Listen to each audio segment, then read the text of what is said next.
Delhi excise policy घोटाला मामले में सिसोदिया ने ईडी केस में जमानत अर्जी दाखिल की है।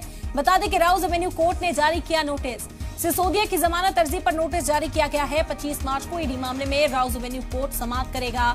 बड़ी खबर इस वक्त आप तक पहुंचा रहे हैं। आज मनीष सिसोदिया को राहत नहीं मिली, लेकिन जमानत अर्जी दायर की गई है ईडी के मामले में अब सिसोदिया की ओर से। आपको बता दें कि राउज एवेन्यू कोर्ट ने नोटिस जारी किया है। सिसोदिया की जमानत अर्जी पर यह नोटिस जारी किया गया है। इस मामले की समाअत अब 25 मार्च को होगी।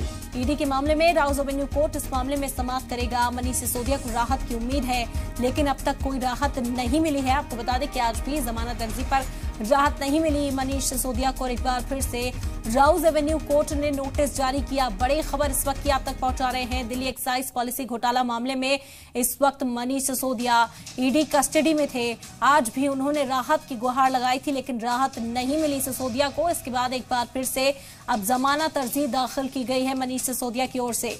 आपको बता दें कि ईडी ने कस्टडी में लिया था मनीष सिसोदिया को। इस मामले में पूछताछ की जा रही थी। ईडी की ओर से बार बार ये दलील पेश की गई कोर्ट के अंदर कि उनसे पूछताछ की जानी है, मजीद जो जानकारी है वो हासिल करनी है, और जानकारी जुटाने के लिहाज से ही अभी उनका कस्टडी में रहना बेहद जरूरी हो जाता है। ऐसे में कोई राहत अब तक सिसोदिया को नहीं मिली है। बता दें कि दिल्ली एक्साइज पॉलिसी घोटाला मामले में अब सिसोदिया ने ये जमानत अर्जी एक बार फिर से दायर की है। राउज एवेन्यू कोर्ट ने नोटिस जारी किया है। सिसोदिया की जमानत अर्जी पर यह नोटिस जारी किया गया, जिसके तहत अब 25 मार्च को राउज एवेन्यू कोर्ट में इस मामले पर समाअत होगी।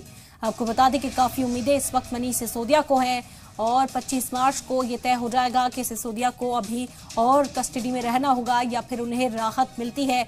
ये तो तस्वीर साफ होगी 25 मार्च को, लेकिन तब से ही कयास आराइयों का जो दौर है वो तेज हो चुका है। दिल्ली एक्साइज पॉलिसी घोटाला मामला, जिसमें मनीष सिसोदिया से पूछताछ जारी है।